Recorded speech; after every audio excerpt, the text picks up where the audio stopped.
My dear students, তোমাদের আজ geography থেকে একটি প্রশ্নের আমি উত্তর দেব।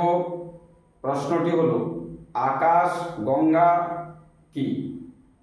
না, মহাবিশ্বে অসংখ্য ছায়াপথ রয়েছে, তার মধ্যে একটি হলো কি না আকাশ গঙ্গা ছায়াপথ।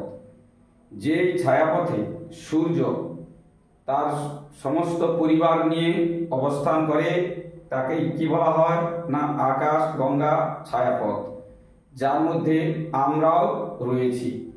তাই যে ছায়াপথে সূর্য রয়েছে ওকেই বলা হয় কি না আকাশ গঙ্গা ছায়াপথ। একে আরেক কথায় কি বলা হয় না মিল্কি ওয়ে। পরীক্ষায় পড়লে নিশ্চয়ই তোমরা লিখবে যে আকাশ গঙ্গা কি। যদি বুঝতে না পারো কমেন্ট করবে, চ্যানেলটা ফলো দিয়ে সাবস্ক্রাইব করে পাশে থাকবে পরের প্রশ্নের উত্তর পাওয়ার জন্য।